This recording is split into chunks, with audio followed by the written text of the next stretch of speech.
There are people who see a millionaire stepping onto a yacht and think, well, that guy's got life all figured out.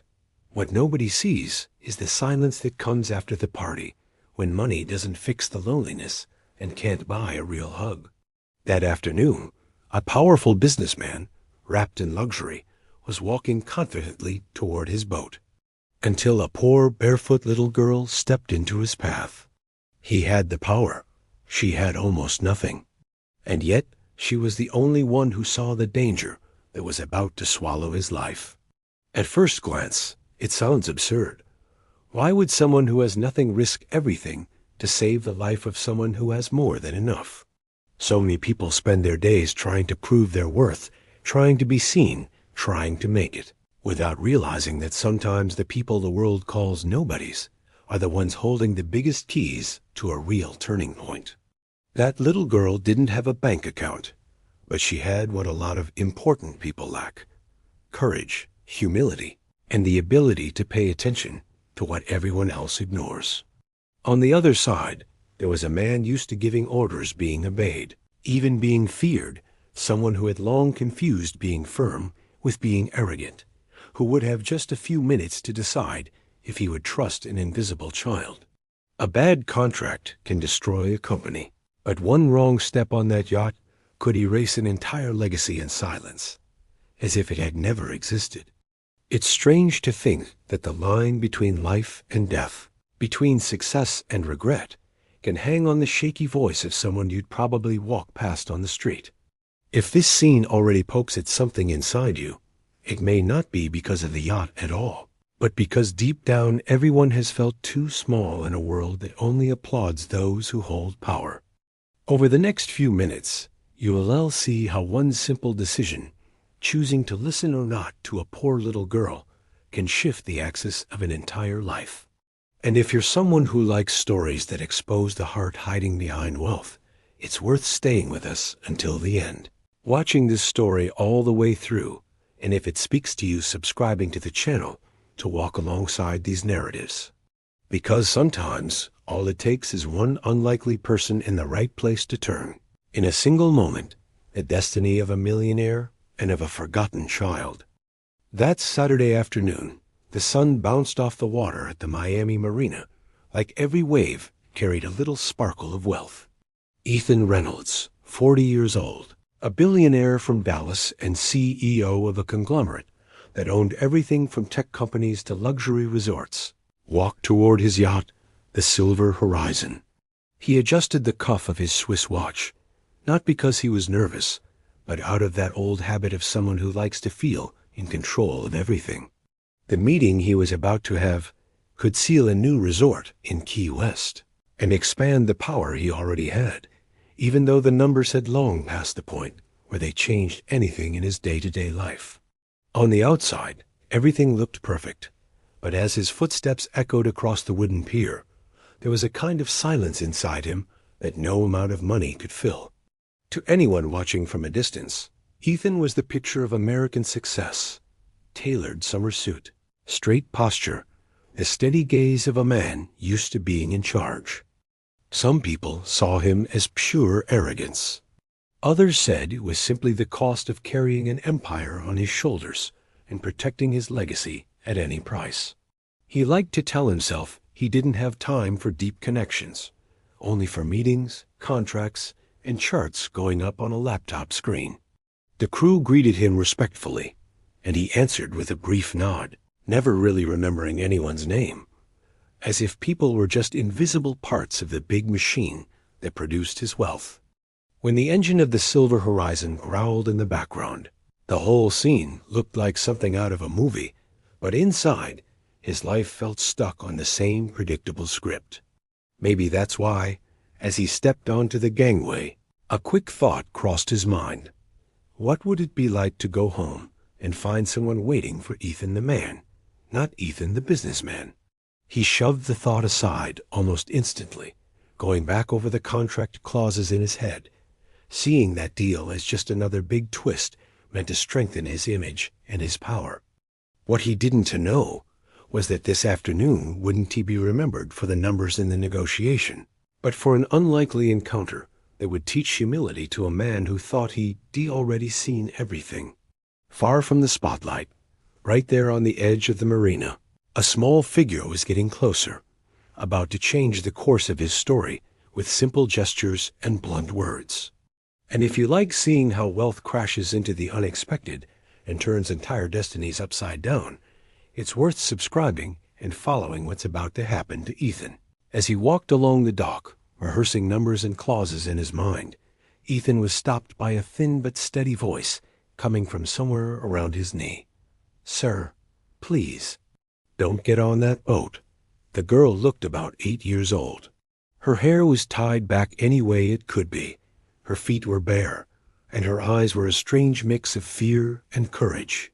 He was so used to treating his wealth as a shield against problems that he assumed she just wanted money and tried to walk past her. But she didn't move. She took one step forward, lifted her chin, and repeated with a stubborn kind of humility that disarmed him, "They re-saying they re-gone now throw you in the ocean." For a moment, the sound of engines and seagulls seemed to fade, like the whole world had paused just to listen to that sentence. Ethan frowned, caught between his automatic arrogance of someone who doesn't believe anyone could get that close to his power, and a curiosity he didn't want to admit. "Who's they?" he asked, more to shut down the conversation than because he believed her. The girl swallowed hard and started describing them. A tall man in a navy shirt named Alan, a woman in a light blazer named Miranda, and another guy with a thin beard everyone called John. She repeated bits of what she'd heard while hiding behind a shipping container. They talked about taking him far from the coast, making him sign some papers, and then calling the whole thing an accident. Every detail lined up with the meeting planned for that afternoon, as if life had been quietly setting up a plot twist he never saw coming. Before he could respond, the girl pulled out a beat-up spiral notebook from under her shirt, its pages packed with tiny, careful handwriting. Inside were times, descriptions of clothes, pieces of conversations, arrows connecting names and intentions. Like she'd put together a puzzle nobody else bothered to notice. Ethan thumbed through the pages, feeling the weight of something much bigger than just a business deal, as if his entire legacy had been at risk without him realizing it. "Who taught you to write like this?" he asked, still trying to understand how a street kid could know so much about his life. "A lady at the shelter, Miss Carter," she answered. "She says even people nobody sees can have power if they learn to pay attention." From that moment on, it was going to be very hard for Ethan to keep pretending none of this was real. He stepped a few feet away from the girl, and the instincts sharpened by years of risky deals started screaming louder than his pride. He grabbed his radio and called his head of security, Ryan Cole, an ex-Marine, the kind of man who sees danger where everyone else just sees routine. Ryan listened to the summary in silence, took the notebook from Ethan's hands, and scanned the pages like he was reading an official report. Nothing in there felt like a child's fantasy. The times matched. So did the descriptions of the partners, and even the part about taking Ethan far offshore. Suddenly, all that wealth around them felt very fragile compared to the possibility of such a carefully planned betrayal.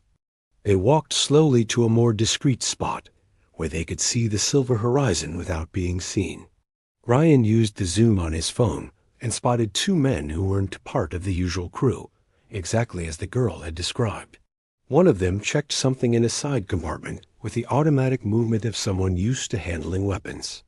The other walked around the upper deck, scanning everything with far too much attention for a guy who was just helping with maintenance. Right there, the power Ethan had always trusted began to look small in the face of the very real risk of not coming back from that trip.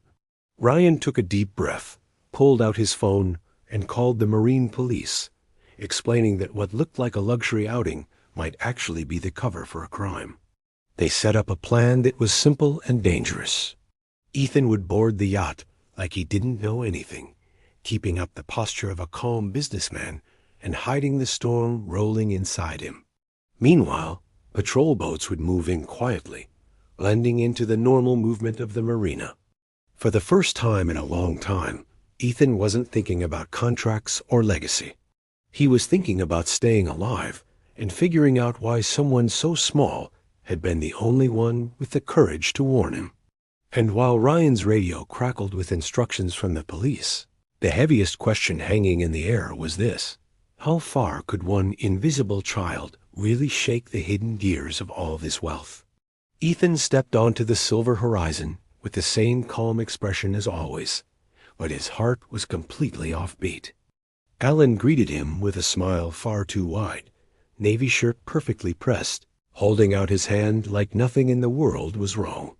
Miranda adjusted her light blazer, trying to hide how nervous she was, while John avoided looking Ethan in the eye.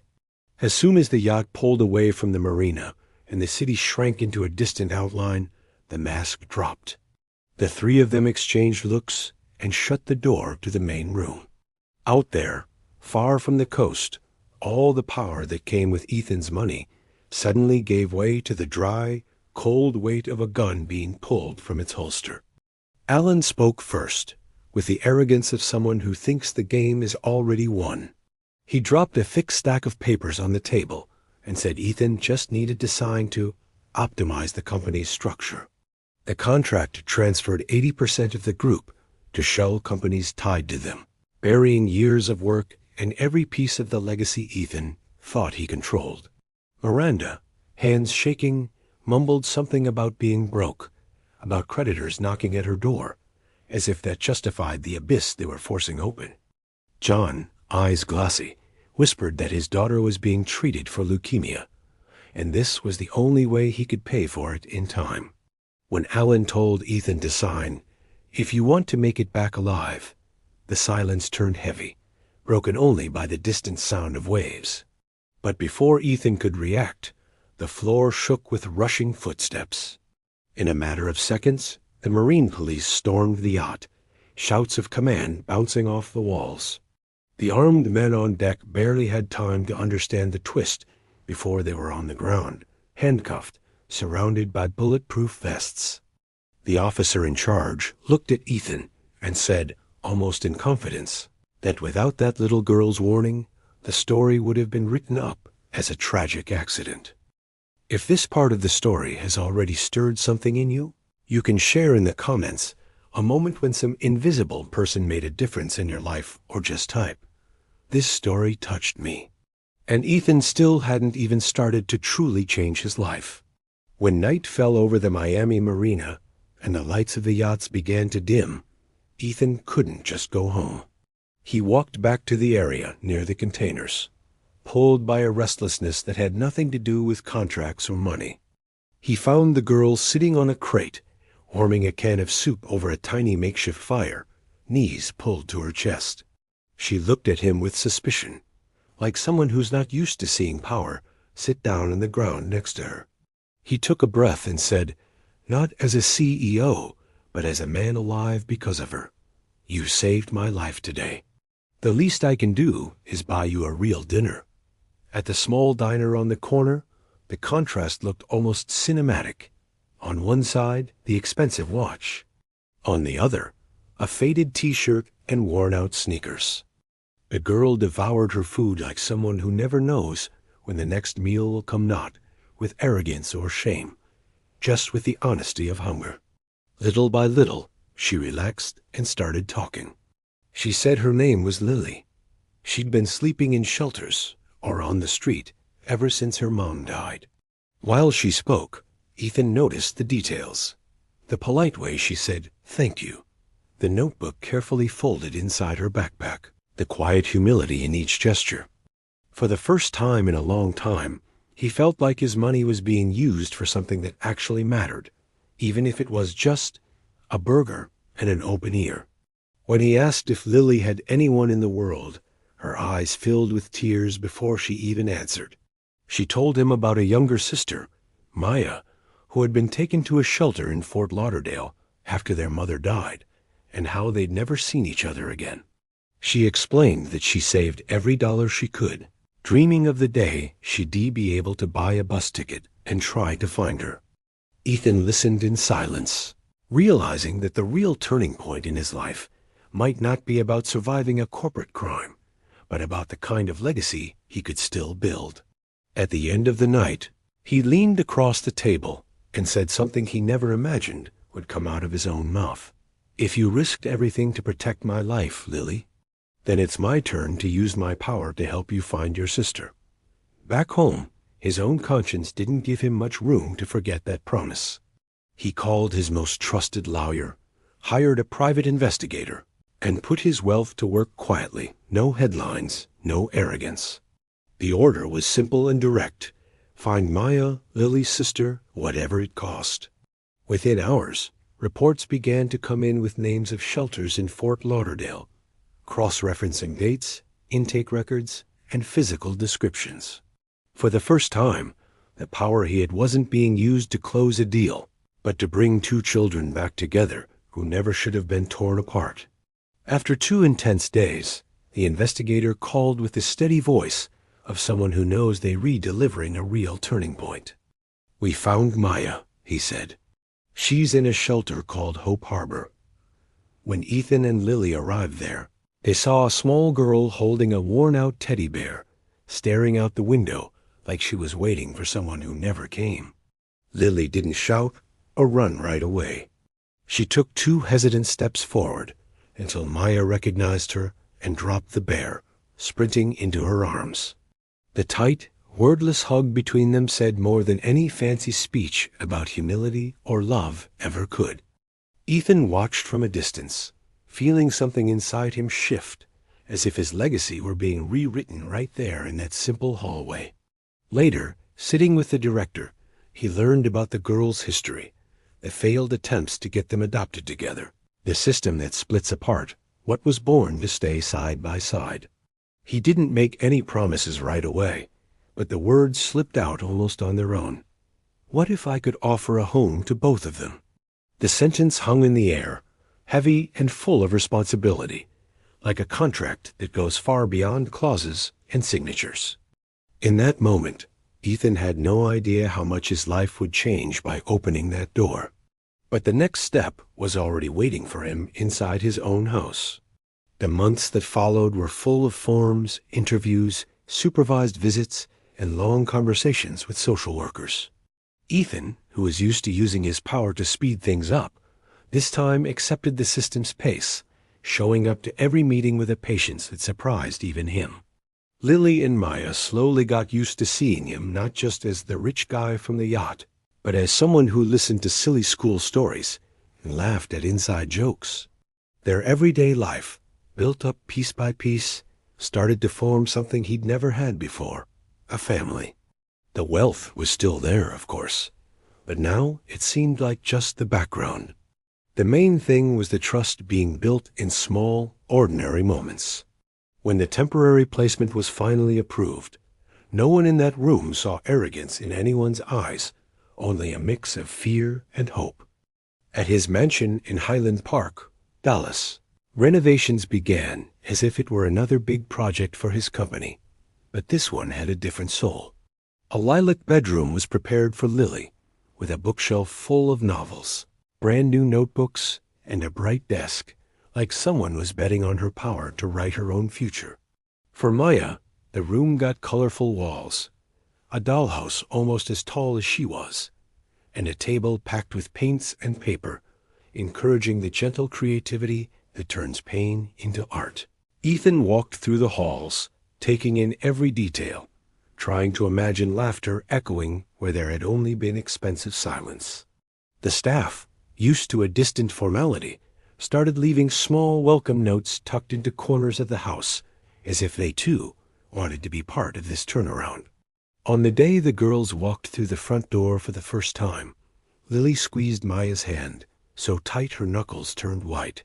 She kept glancing down at the marble floor, the chandeliers, the garden outside, like all of this was way too big to fit into their story. Softly, she asked Ethan, almost afraid to look him in the eye, "What if it doesn't work out?" He crouched down to their height, took a breath, and answered simply no speech about legacy or wealth. "For me, it worked the day you came into my life. and as night settled over Dallas, that fragile new routine had no idea what was still coming when a judge would turn all of this into official words. Their new life didn't begin with big speeches, but with small habits repeated day after day. In the mornings, the smell of coffee and pancakes filled the kitchen, while Lily complained about homework and Maya sat at the corner of the table drawing. Ethan put his phone aside to listen to school stories' little moments of humility that meant more than any board meeting. At night, he sat at the foot of their beds and read books out loud, giving voices to the characters, laughing with them, slowly pushing away old ghosts of loneliness. The wealth was still part of the picture, but for the first time, it clearly wasn't the main character. Months later, the three of them sat in a small family courtroom, worlds away from Ethan's luxurious offices. Lily smoothed out her simple dress. Maya clung to her teddy bear. Ethan tried to control his nerves, like this was the most important deal of his life.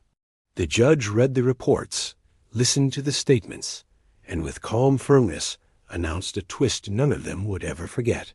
Based on everything presented here, I declare Lily and Maya Reynolds the legal daughters of Ethan Reynolds, he said.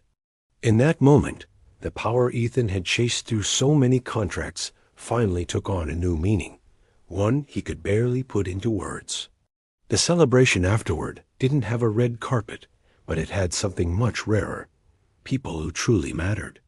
His lawyer was there, a few close friends, some of the household staff who had become almost like family, and to the girls' surprise, even Miss Carter showed up.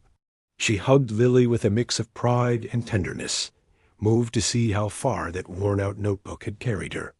Ethan raised a simple toast, with no arrogance, and said, "If she hadn't taught Lily to write, I probably wouldn't be alive." And this legacy would never exist. Nobody knew it yet, but this was only the beginning of something far bigger than a new birth certificate. Years later, the silver horizon still cut through the water now and then. But what had really changed was the man Ethan saw in the mirror. Lily grew up and studied with the same focus she once used to write down conversations at the marina. She became a lawyer, then a prosecutor specializing in children's rights. She used her power in courtrooms to protect kids no one noticed, always remembering the night when the wealth of one man almost cost him his life. There was no arrogance in her firm posture, only the humility of someone who knows that an old notebook can be the difference between life and death. Every case she won was, deep down, a quiet turning point in honor of the girl who once walked around invisible. Maya, on the other hand, found her path in art. Her first paintings filled loose sheets of paper in her colorful, gallus bedroom and eventually ended up in galleries she'd never dreamed of entering. Over time, she founded small community art centers, offering free classes to kids in vulnerable neighborhoods.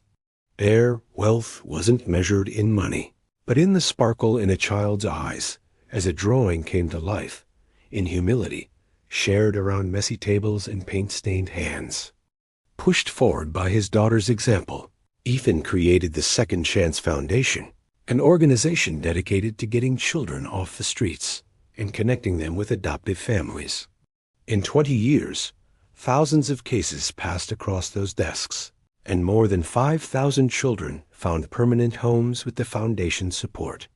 The man who almost died because of his own wealth was now using his power to make sure no one was forgotten in the shadows of the system. Each successful adoption was another brick in a legacy he never could have built alone. And there would still come a day, years ahead, when all of this would be recognized in a way he never expected to see in his lifetime. At 72, Ethan walked slowly onto the stage of a large auditorium in Washington, applause raining down from all directions. Behind him, a giant screen showed old photos, the silver horizon, his first offices, a younger version of himself surrounded by contracts and symbols of wealth. Now, what mattered was the National Human Rights Award he held in his hands heavy, not because of the medal, but because of the legacy behind it. Lily, in her prosecutor's robe, and Maya, wearing a small foundation pin, watched with teary eyes, knowing every twist that had brought them to that moment. A man who once had been a synonym for power and business was now remembered for something much simpler, choosing to see people no one else saw. When he took the microphone, Ethan drew in a deep breath, like he used to do before big negotiations, but the voice that came out carried none of his old arrogance. He talked about empty nights in enormous mansions, about the day he almost died out at sea, and about the little girl who warned him with a notebook in her hands. He said he'd learned late that wealth without humility is just a beautiful building standing on unstable ground. He admitted that his greatest investment wasn't in the resorts, but in the Second Chance Foundation, and in the thousands of children who now had a last name they could call their own. And as he spoke, you could see in his eyes that real power had always been the ability to change direction when life offers a second chance. Years after that speech, back at home, his grandkids piled onto the couch around their grandfather, begging to hear the story of the girl who saved your life one more time. Ethan would tell them about Lily as a barefoot little girl on the Miami Marina, about Maya waiting in the shelter in Fort Lauderdale, and about how one unlikely meeting turned into 4 generations of love. The children listened as if it were a fairy tale, not realizing that this living legacy was running through their own veins. Outside, the city glowed with its usual excess wealth, hurry, distraction. But inside that house, time seemed to slow down. Because for that family, the biggest turning point wasn't the award or the saved businesses. It was the day a powerful man chose to listen to a small voice no one else was willing to see. In the end, this isn't just a story about a rich man who almost died on a yacht. It is about how many times we trust too much in our own control and ignore the small warnings life sends us. Ethan almost lost everything because he believed his power and his wealth could protect him from anything, until he discovered that his real shield came from the humility of a little girl nobody noticed. Maybe you, too, have ignored small people or small signs, thinking they didn't really matter, when deep down, they were your chance at a real turning point. So now the question comes back to you. Which role have you been playing more? The distracted millionaire, surrounded by things but far from real connection? Or the attentive child, who notices, feels, cares, and uses the little they have to protect the people around them? What kind of legacy are you building today, something that only shines on the outside, or something that truly touches lives, starting with the people closest to you? If this story stirred something in you, it might be time to slow down and choose more consciously which character you want to be from now on. If you could make one small change today, a conversation you've been avoiding, an apology, a generous gesture, a hard decision you keep pushing away, what would it be? Who is the invisible little girl you've been ignoring? Someone in your family, an employee, a neighbor, or even a part of yourself that's been crying out for help? Share in the comments which part of this story hit you the hardest and what kind of attitude you feel you need to take from here. Sometimes writing it down is the first step to turning a good intention into a real turning point in your journey. And if this story spoke to you in any way, don't leave it for later. Subscribe to the channel, turn on notifications, and stay close. There are many more stories coming about wealth, humility, arrogance, power, and legacy that will challenge the way you look at life and at yourself. Because just like it happened with Ethan, your next big change might be hiding in something small you almost didn't notice.